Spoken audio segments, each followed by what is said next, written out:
प्रस्तावित अधिवक्ता संशोधन विधेयक 2023 के विरुद्ध शिमेश उच्च न्यायालय बार एसोसिएशन ने राजभवन तक मार्च निकाला और राजभवन के बाहर प्रस्तावित विधेयक के खिलाफ नारेबाजी कर अपना विरोध दर्ज कराया। साथ ही हिमाचल प्रदेश बार एसोसिएशन राज्यपाल को अपनी मांगों को लेकर ज्ञापन भी सौंपा।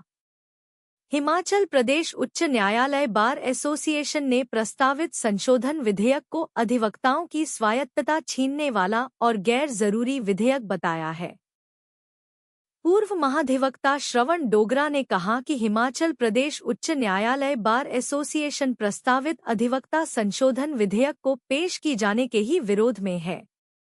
उन्होंने इस विधेयक को गैर जरूरी बताते हुए इसे संसद में पेश किए जाने का ही विरोध किया है। श्रवण डोगरा ने कहा कि प्रस्तावित अधिवक्ता संशोधन विधेयक की कोई आवश्यकता नहीं है। नेहा संशोधन विधेयक लाया जाने के पीछे केंद्र सरकार की मंशा पर सवाल खड़े होते हैं।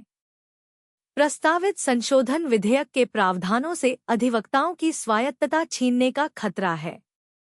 ऐसे में हिमाचल प्रदेश उच्च न्यायालय बार एसोसिएशन इस संशोधन विधेयक को पेश किए जाने का ही विरोध करता है। केंद्र सरकार यह संशोधन विधेयक पेश न करे। पूर्व एजी श्रवण डोगरा ने अन्य राज्यों की बार एसोसिएशन से भी प्रस्तावित संशोधन विधेयक का विरोध करने का आह्वान किया है। श्रवण डोगरा ने कहा कि हिमाचल प्रदेश से प्रस्तावित संशोधन विधेयक के विरोध की शुरुआत हो गई है। अब दूसरे राज्यों की बार एसोसिएशन को भी आगे आने की आवश्यकता। क्या खामियां हैं इस ये एक जो बिल इंट्रोड्यूस हुआ है, इनफैक्ट ये बिल की पीछे की जो सोच है, all advocates through out country हम इसको अपोज कर रहे हैं। इसको हम ये साजिश मान रहे हैं कि ये एक हमारी जो वकीलों की एक संस्था होती है उसको डिस्टेबलाइज करने की एक अटेम्प्ट है और ये एक बड़ा सिस्टमेटिक तरीका है। इससे पहले अगर कानून की नज़र से देखो 3 एक्ट्स बने थे, उसके बारे में भी इसी तरीके की एक सुजेशन आई थी कि हम इसको लोगों से राय लेंगे, उसके बाद हम इसमें कोई तब्दीली करेंगे। अगर देखा जाए सिर्फ नाम को बदलने के अलावा अंदर के कंटेंट्स में कोई भी कानून उसमें नहीं बदला, वो चाहे इंडियन एविडेंस एक्ट है, वो चाहे इंडियन पिनल कोड है, वो चाहे CRPC है।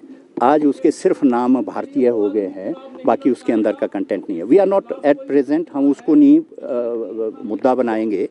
पर उसके बाद आया, उन्होंने सोचा कि जब ये एक्ट्स हमारे बन गए हैं तो एडवोकेट्स एक्ट में भी क्यों ना ऐसे सुजेशन डाले जाए, फॉरेन के एडवोकेट्स वो यहाँ आ सकेंगे, वो अपने किसी एक पर्टिकुलर संस्था से रजिस्टर हो जाएंगे, वो अपने वकालत कर पाएंगे। यहाँ पर जो वकीलों का एक इंडिपेंडेंट, अगर पुराना कानून का आपको पता हो, 1961 एक्ट में एक बार काउंसिल का गठन होता है through out India, bar council of India. इसी तरीके की स्टेट बार काउंसिल भी होती है। कोई भी मिसकंडक्ट कोई वकील करता है, वो एक संस्था ऐसी है जो उसके बारे में डिसीजन लेती है कि ये मिसकंडक्ट है या इसके पीछे कोई अलग से लिटिगेंट कोई गलत तरीके से तो कोशिश तो नहीं कर रहा है। उसके लिए एक इंडिपेंडेंट प्रोसेस, एक तरीका उस एक्ट में ऑलरेडी प्रोवाइडेड था। उसको ख़त्म करके वो बोलते कि नहीं, जो बार काउंसिल होंगे उसमें भी कुछ नॉमिनीज गवर्नमेंट के होंगे और उसमें डिसिप्लिनरी इस तरीके से होगा। मीनिंग देयर बाय जो एक इंडिपेंडेंस थी एक इस संस्था की, वो इसको ख़त्म करने की एक अटेम्प्ट है। मकसद क्या है कि ये आज क्या है, कानून जब भी कहीं कोई प्रॉब्लम होती है सोसाइटी में, उसको आगे प्रोजेक्ट करने वाले कौन है? अधिवक्तागण है। अधिवक्तागण को ही अगर आप कमज़ोर कर दोगे तो उनकी चाबी उनके हाथ में होगी कि अगर आप इस ढंग से इसमें अगर नहीं करते हैं तो कल को हम ये चाबी घुमाएंगे, तो आप इसलिए इस ढंग से करो या ना करो। तो ये एक स्वायत्तता की बात है, जो इंडिपेंडेंस की बात है। उस इंडिपेंडेंस और स्वायत्तता के लिए हम आज जो एजिटेशन है, ये एक इंडिकेशन है उनके लिए कि डोंट थिंक कि हमें पता नहीं चल रहा है कि आपकी अटेम्प्ट क्या है। क्या कोई फॉरेन की ऐसी कंपनीज यहाँ हैं जो आना चाहती है, जो अपने साथ अपने सो कॉल्ड वकीलों को भी लाना चाहती है और अपने तरीके से कानूनों को भी लाना चाहती है? हम उस पर नहीं जाएंगे इस स्टेज पे। पर हम आपकी नीयत समझ गए हैं। आप हमारी इस संस्था को कमज़ोर करना चाहते हैं और ये संस्था की इंडिपेंडेंस को मत छेड़ो। Well considered acts were there.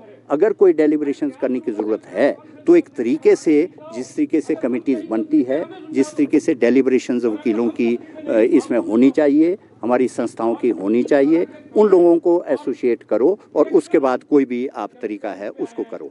Oppose करने की जहाँ तक बात है, हिमाचल से ये शुरू हुआ है, क्योंकि शुरू में बाकी स्टेटों में रिप्रेजेंटेशन ये दिया जा रहा है कि बाकी स्टेटों में कोई एजिटेशन नहीं है। जल सब रहे हैं, सिर्फ हिम्मत नहीं है। हिम्मत हमारे वकीलों में है, इसका we take credit for it. ये हमने अगर इसकी शुरुआत की है तो हम अपनी लिमिटेशन जानते हैं, हम सोसाइटी की एक्सपेक्टेशंस जानते हैं।